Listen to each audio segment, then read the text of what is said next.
Hello students, आप सभी का स्वागत है जेआरएफ अड्डा चैनल पे। मैं हूं doctor Priyanka Gudara. So guys, अगर आप लोग सीएसआई नेट जून 2024 को टारगेट कर रहे हैं तो आप हमें ज्वाइन कर सकते हैं जेआरएफ अड्डा की ऐप पे, और जेआरएफ अड्डा की वेबसाइट पे जाके आप इस ऐप को डाउनलोड कर सकते हैं और हमें ज्वाइन कर सकते हैं। अभी ज्वाइन करने पे आपको एक कोर्स एक ऑफर प्राइस पे अवेलेबल हो जाएगा विच इज़ 13,999, जिसके लिए आपको 12 मंथ्स की वैलिडिटी मिल जाएगी। सो गाइज, आज का जो हमारा टॉपिक है डिस्कशन का वो है, अगर आप पीएचडी करना चाहते हैं आईआईटी से तो आप किस तरह से इसके लिए अप्लाई करें, क्या प्रोसेस होता है, कौन कौन सी आईआईटीज़ हैं जो बायो साइंसेस के अंदर पीएचडी के कोर्सेज अवेल करवाती हैं, इसके अलावा एलिजिबिलिटी क्या है। सो ये सभी टॉपिक्स के बारे में आज हम बात करने वाले हैं। सो जैसे कि हमें पता है, आईआईटीज़ जो इंडिया के बहुत प्रीमियर इंस्टीट्यूट्स हैं, इनफैक्ट वर्ल्ड नोन इंस्टीट्यूट्स हैं, उनके अंदर शुमार होता है। बहुत अच्छा इंस्टीट्यूट है जहाँ पर रेप्यूटेटेड उनका साइंटिफिक और जो रिसर्च है वो होता है। बहुत अच्छी टेक्निकल एजुकेशन वहाँ पे अवेलेबल है। सो गाइज, हर एक बायो साइंसेस के स्टूडेंट का सपना होता है कि आईआईटी से वो पीएचडी कर सके। सो यहाँ पे एडमिशन कैसे मिल सकता है, इसके बारे में आज हम बात करेंगे। So guys, total 23 IIT institutes हैं इंडिया के अंदर, और जिसके अंदर कुछ इंस्टीट्यूट्स हैं जो बायो साइंसेस के अंदर कोर्सेज अवेलेबल करवाते हैं। सो ये एक लिस्ट है जिसके अंदर आईआईटी बॉम्बे, मद्रास, कानपुर, दिल्ली, गुवाहाटी, रुड़की और इस तरह से काफ़ी सारे आईआईटी इंस्टीट्यूट्स हैं जो अवेलेबल करवाते हैं बायो साइंसेस के अंदर स्टडी, और यहाँ पे आप पीएचडी कोर्सेज के लिए भी अप्लाई कर सकते हैं। सो गाइज, ये एक पूरी लिस्ट है जो सभी इंस्टीट्यूट हैं आईआईटीज़ के, वो ये कोर्सेज अवेलेबल करवाते हैं। So IIT Guwahati, Roorkee, Ropar, Bhubaneswar, IIT Gandhinagar, IIT Hyderabad, Jodhpur, IIT Varanasi, IIT Indore, IIT Dharwad, Kharagpur, ये सभी ऐसे इंस्टीट्यूट्स हैं जो कि पीएचडी के अंदर एडमिशन लेते हैं बच्चों का for bio sciences. So guys, यहाँ पर एलिजिबिलिटी क्या है अप्लाई करने के लिए। सो गाइज, मिनिमम एलिजिबिलिटी है आपके पास में मास्टर्स डिग्री होना चाहिए, और जिसके अंदर आपका सीजीपीए जो स्कोर है वो 6 हो, या फिर इक्वलेंट परसेंटेज, मतलब 6 स्कोर हो आउट ऑफ 10, या फिर आपका 60% इक्वलेंट, अगर परसेंटेज में देखें तो 60% स्कोर आपका कम से कम होना चाहिए। This for normal people. And अगर जो कोई रिजर्व कैटेगरी के अंदर आते हैं उन लोगों के लिए सीजीपीए स्कोर 5.5 होना चाहिए आउट ऑफ 10, या फिर इक्वलेंट परसेंटेज, मतलब 55% मार्क्स आपको मिनिमम चाहिए यहाँ पे अप्लाई करने के लिए। इसके अलावा और क्या एलिजिबिलिटी है, आपके पास में नेशनल लेवल की कोई ना कोई एक फेलोशिप होनी चाहिए, जैसे CSIR net JRF, DBT JRF, DST inspire, ICMR JRF या फिर गेट। इनमें से अगर आपके पास कोई ना कोई एक नेशनल लेवल फेलोशिप अवेलेबल है तो आपके लिए यहाँ पे एलिजिबिलिटी आपको मिल जाएगी, आप अप्लाई कर सकते हैं। सो गाइज, अब अप्लाई करने के लिए एप्लीकेशन प्रोसीजर क्या है। सो साल में 2 बार आईआईटीज़ के अंदर एडमिशन के फॉर्म्स निकलते हैं। जो पहला सेशन है वो जुलाई अगस्त सेशन के अंदर फॉर्म्स निकलते हैं, जिसमें जो एप्लीकेशन फॉर्म है जुलाई अगस्त सेशन के लिए वो रिलीज़ होते हैं मार्च अप्रैल के अंदर, और इसके लिए इंटरव्यूज़ होते हैं मई के अंदर, और एडमिशन जो है वो जुलाई अगस्त मंथ के अंदर हो जाते हैं। दूसरा जो सेशन चलता है वो दिसंबर जनवरी सेशन चलता है। यहाँ पर एप्लीकेशन फॉर्म रिलीज होते हैं सितंबर से अक्टूबर के बीच में। इस टाइम आप एप्लीकेशन का ध्यान रखें, एप्लीकेशन फॉर्म भर दें। उसके बाद में इंटरव्यू होता है दिसंबर के अंदर, और एडमिशन बाय दिसंबर एंड यहाँ पे ले लिया जाता है। सो ये 2 साल के अंदर 2 बार एप्लीकेशन प्रोसेस यहाँ पे चलता है, क्योंकि यहाँ पे सेमेस्टर सिस्टम्स के अकॉर्डिंग एडमिशन लिए जाते हैं। सो ये 2 टाइम्स हैं जब यहाँ पे एडमिशन लिया जाता है, एप्लीकेशन यहाँ पे निकाले जाते हैं। नाउ गाइज, आगे बात करते हैं एडमिशन प्रोसीजर पे। सो ये इंस्टीट्यूट टू इंस्टीट्यूट वेरी करता है। सभी इंस्टीट्यूट के अंदर बिल्कुल एक जैसा, आईआईटीज़ के अंदर एक जैसा एडमिशन प्रोसेस नहीं है। कुछ ऐसे आईआईटीज़ हैं जो कि डायरेक्टली जिन बच्चों का बहुत अच्छा स्कोर है, जैसे कि अगर गेट के अंदर आपकी टॉप 100 के अंदर रैंक है तो उस कंडीशन में वो डायरेक्टली आपको इंटरव्यू के लिए कॉल कर लेते हैं, या फिर हर एक आईआईटी का डिफरेंट डिफरेंट रैंक का मार्जिन है जिन बच्चों को वो कॉल कर लेते हैं डायरेक्टली इंटरव्यू के लिए। सो एक मैं अलग से वीडियो बना दूंगी जिसमें गेट स्कोर, कौन से गेट स्कोर पे कौन से वाले जो आईआईटी इंस्टीट्यूट्स है वो कॉल करते हैं, वो हम एक अलग से वीडियो के अंदर कवर कर लेंगे।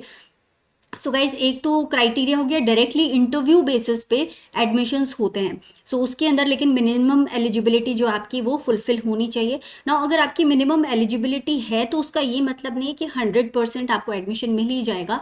आगे इनकी जो भी स्क्रीनिंग है, चाहे वो डायरेक्टली ओनली इंटरव्यू हो सकता है या तो हो सकता है कि डायरेक्टली इंटरव्यू बेसिस पे जो है एडमिशन्स लिए जाएं, या फिर कुछ ऐसे इंस्टीट्यूट हैं, आईआईटीज़ हैं, जो पहले रिटन टेस्ट कंडक्ट करवाएंगे। जब आप फॉर्म फिल कर देंगे उसके बाद में आपकी एप्लीकेशन एक्सेप्ट हो जाएगी, आपको मेल आएगा, आपको डेट इंटीमेट कर दी जाएगी कि किस दिन आपका रिटन टेस्ट होने वाला है। जब आप रिटन टेस्ट क्लियर कर लेंगे तो उसके बाद में इंटरव्यू होता है। इंटरव्यूज़ के अंदर जनरली सभी आईआईटीज़ में 2 राउंड होते हैं इंटरव्यू के, जिसके अंदर आपको पूरी तरह से सेटिस्फाई करना होगा इंटरव्यूअर्स को that you are good enough to take admission in their institute. And it's a really tough competition because काफ़ी सारे बच्चे हैं जो यहाँ पे अप्लाई करते हैं। सो आपको बहुत अच्छी तरह से प्रिपेयर होके जाना है। जिस भी इंस्टीट्यूट के अंदर आप इंटरव्यू देने जा रहे हैं वहाँ पे किस लेवल का रिसर्च वर्क चल रहा है, वहाँ पे किस तरह के प्रोजेक्ट्स उनके पास हैं, सब डाटा हमारे पास ऑलरेडी ऑनलाइन आपको अवेलेबल हो जाएगा। तो उसके बारे में पूरा स्टडी करके जाएं। आप कौन से पर्टिकुलर टॉपिक पे काम करना चाहते हैं, सो उसका एक छोटा सा आपको एक सिनॉप्सिस टाइप बना के लेके जाना होगा। आपको वो समझाना होगा कि आपका जो एम है वो क्या है। सो ये सब चीज़ें आप अगर थोड़ा और अच्छी तरह से सर्च करेंगे इंटरनेट पे, सब इन्फॉर्मेशन आपको मिलेगी। और इस इन्फॉर्मेशन के बेसिस पे आपको अपना एक माइंडसेट बनाना होगा कि एग्जैक्टली आपका जो एम है, अल्टीमेटली आप क्यों पीएचडी करना चाहते हैं, आप कौन से टॉपिक के ऊपर रिसर्च वर्क करना चाहते हैं। सो ऐसा एक बेसिक सा आइडिया आपको होना चाहिए और उस पर्टिकुलर इंस्टीट्यूट में किस तरह का रिसर्च चल रहा है ये आपको पता होना चाहिए।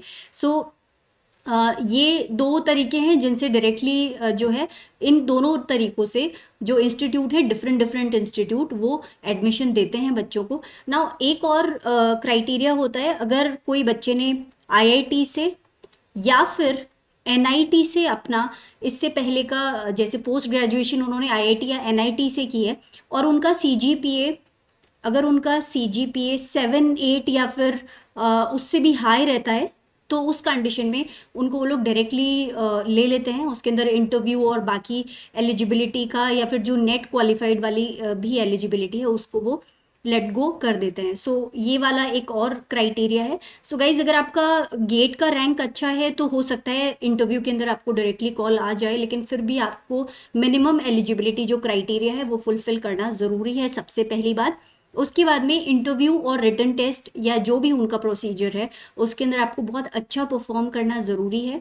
सो गाइज ये कुछ चीज़ें हैं जो आपको ध्यान रखनी है। डिफरेंट डिफरेंट आईआईटीज़ के अपने अलग अलग टाइम पे, जो मैंने टाइम पीरियड बताया है उसके अंदर उनके जो फॉर्म्स हैं, एडमिशन के लिए फॉर्म्स हैं, वो रिलीज़ किए जाते हैं। सो आपको इनकी अलग अलग वेबसाइट्स पे जा करके ध्यान रखना होगा कि उस टाइम पीरियड में कौन से वाले इंस्टीट्यूट में कब एडमिशन फॉर्म निकल रहा है। सो वो फॉर्म्स आपको फिल करने हैं। उसके बाद में आपके पास में कंफर्मेशन आएगा, जिसके बाद आपको या तो रिटन टेस्ट या फिर इंटरव्यू जो भी है वो आपको क्लियर करना होगा। सो गाइज अगर आप रियली आईआईटी से पीएचडी करना चाहते हैं, it will really boost your career, कि बहुत अच्छा आपको आगे पैकेज मिल जाएगा।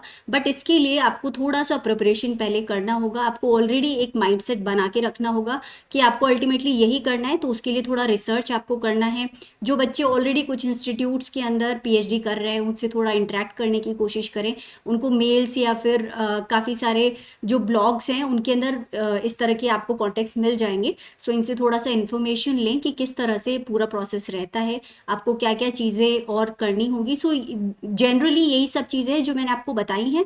और इसके अलावा जैसे इंस्ट्रूमेंटेशन के बारे में आपको थोड़ा आइडिया होना चाहिए, रिसर्च के बारे में आपको पता होना चाहिए, जो नॉर्मल नॉर्मल टॉपिक्स हैं। उसके अलावा अगर आप और पीएचडी जहाँ पे चल रही हैं उन इंस्टीट्यूट्स में जाएंगे तो आपको काफ़ी हद तक आइडिया हो जाएगा कि किस किस तरह का जो लेवल होता है, क्या क्या वर्क वहाँ पे हो रहा है। सो गाइज इसके अलावा जब आपका एडमिशन अगर कम्प्लीटली प्रोसेस कंप्लीट हो जाता है और आपका एडमिशन अगर हो जाता है, तो उसके बाद में एडमिशन होने के बाद में 6 मंथ्स का एक्चुअली कोर्स वर्क होता है। कोर्स वर्क जब आप 6 मंथ्स का कंप्लीट कर लेते हैं उसके बाद में या तो कई बार कोर्स वर्क से पहले ही आपको गाइड अलॉट हो जाते हैं या फिर कोर्स वर्क के बाद में गाइड अलॉट होते हैं, जिसके बाद में आपको आपका पीएचडी का काम शुरू हो जाता है। ना पीएचडी का जो मिनिमम टाइम पीरियड रहता है वो रहता है 2 इयर्स। मिनिमम आप 2 इयर्स से लेकर के 5 इयर्स के अंदर अपनी पीएचडी कंप्लीट कर सकते हैं, और इसके अंदर 2 इयर्स का और आपको एक्सटेंशन मिल सकता है। सो मैक्सिमम टाइम जो है वो 7 इयर्स है। लेकिन आपको जो फेलोशिप मिलती है, फेलोशिप का जो टाइम पीरियड है वो जनरली 5 इयर्स मैक्सिमम होता है, जिसके अंदर 2 इयर्स आपको जीआरएफ मिलती है और उसके बाद में 3 इयर्स आपको एसआरएफ मिलती है। सो गाइज, ये सारी इन्फॉर्मेशन है आपकी पीएचडी के बारे में। जो आपका टाइम पीरियड कंप्लीट हो जाता है उसके बाद में आपको थीसिस सबमिट करनी होती है, अपना जो रिसर्च वर्क है उसको सबमिट करना होता है, उसके बाद में वाइवा होता है और इस तरह आपको डिग्री मिल जाती है। सो गाइज, आई होप ये वीडियो आपके लिए काफ़ी हेल्पफुल रहा होगा, और अगर वाकई में आपका सपना है एक आईआईटी से पीएचडी करने का, तो आपको ज़रूर इसको फॉलो करना चाहिए। ज़्यादा मुश्किल नहीं है। अगर आप थोड़ा बहुत रिसर्च पेपर जो हैं उनको पढ़ेंगे तो आपको काफ़ी हद तक समझ में आ जाएगा कि क्या करना है और किस तरह से करना है, और एक बेसिक नॉलेज आपको हो जाएगा। So guys, all the best. अगर आप लोग ट्राई करना चाहें तो ज़रूर आपको ट्राई करना चाहिए। और गाइज, अगर CSIR नेट की आप कंप्लीट प्रिपरेशन करना चाहते हैं तो आप हमें ज्वाइन कर सकते हैं on the app of JRF अड्डा, और जिसको आप डाउनलोड कर सकते हैं JRF अड्डा की वेबसाइट पे जाके। गाइज, इसके अलावा डेली 5 PM एक मैं क्लास लेती हूँ, जो कि एक लाइव क्लास होती है। डेली 5 PM इसी चैनल के ऊपर ये लाइव क्लास होती है, और इसके अंदर आपको जो इम्पोर्टेंट टॉपिक्स हैं वो इस सेशन के अंदर कवर करवाए जाते हैं। सो अगर आप इनका फ़ायदा उठाना चाहें तो इसी चैनल को आप सब्सक्राइब कर लें। इसी चैनल पे डेली 5 PM ये लाइव सेशन करवाया जाता है। So guys, that is all.